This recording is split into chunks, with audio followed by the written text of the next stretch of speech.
Hi hello and welcome back to our channel Rekha మీ తెలుగమ్మాయి. అందరూ ఎలా ఉన్నారు? బాగున్నారా? నేను కూడా బాగున్నాను అండ్ ఐ హోప్ మీరు కూడా బాగున్నారని సేఫ్గానే అనుకుంటున్నాను. సో ఇక్కడ ఈ మొక్కలు చూసారా అండి, ఇవి వచ్చేసి అక్క ఇచ్చిందనమాట. సో హాలిడేస్కి అక్కడికి వెళ్ళాం కదా, సో అక్క వాళ్ళ దగ్గర నుంచి తెచ్చుకున్నాను.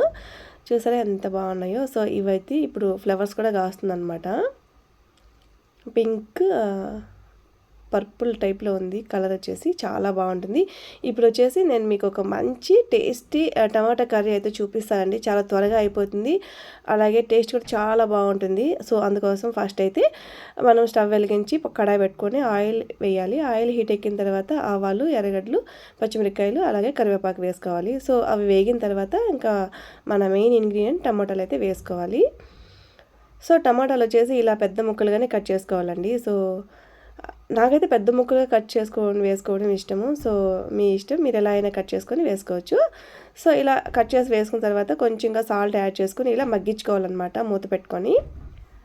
అయితే మనము సిమ్లోనే పెట్టి మగ్గించుకోవాలన్నమాట. అప్పుడే మనకు ఈవెన్గా అంతా కూడా మగ్గుతుందన్నమాట, సాఫ్ట్గా అవుతుంది. తర్వాత పసుపు, కారం, ధనియాల పొడి ఇవన్నీ వేసుకొని మనం మిక్స్ చేసుకోవాలి.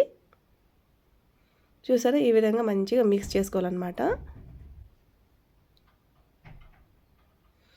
ఇది వచ్చేసి కర్రీ మనము రైస్లో కానీ, సంగట్లో కానీ, అలాగే దోశ, ఇడ్లీ, చపాతీ, పూరి దేంట్లోకైనా చాలా బాగుంటుందన్నమాట. మనం ఎటువంటి వాటర్ అస్సలు వేయమండి. సో వాటర్ వేయకుండా మనమైతే ఇలా మగ్గించుకున్నాం అనుకోండి, ఒక 2 days కూడా చాలా బాగుంటుందన్నమాట, ఫ్రెష్గా ఉంటుంది. కలర్ చూస్తారు ఎంత యమ్మీగా ఉందో. చాలా తక్కువ టైంలో, చాలా తక్కువ ఇంగ్రీడియంట్స్లో మనమైతే ఇది టేస్టీగా చేసుకోవచ్చు అనమాట. అయితే నేను వచ్చేసి ఇక్కడ సాల్ట్ అయితే చెక్ చేస్తున్నాను. సో సరిపోయిందా లేదా అనేసి. ఫస్ట్ కొంచెం వేసుకున్నాం కదా, సో ఇప్పుడు చెక్ చేసుకొని లాస్ట్గా మనము సాల్ట్ అయితే అడ్జస్ట్ చేసుకోవాలి. ఇప్పుడు నాకు కొంచెం తగ్గింది, సో అందుకని ఇక్కడ కొంచెం అయితే యాడ్ చేశాను. సో ఎప్పుడైనా టైం లేనప్పుడు అలాంటప్పుడు ఇలాంటి కర్రీస్ అయితే ఈజీగా చేసుకోవచ్చు అనమాట. సో ఫైనల్గా మనం ఇక్కడ కొంచెం తెల్లగడ్డలు అయితే దంచి వేసుకున్నాను అనమాట. ఒక 3 అయితే, కొంచెం కర్రీయే కదా, ఒక 3 లెసన్స్ అయితే వేసుకున్నాను. లెసన్ అంటే తెల్లగడ్డలు అండి. సో అవైతే వేసుకున్నట్టు ఇక్కడ. ఇక్కడ ఫైనల్గా మన కొత్తిమీర అయితే వేసేస్తున్నాను. నిజంగా చాలా బాగా కుదిరిందండి, టేస్ట్ అయితే అదిరిపోయింది. సో ఒకసారి ట్రై చేయండి, చాలా బాగుంటుంది.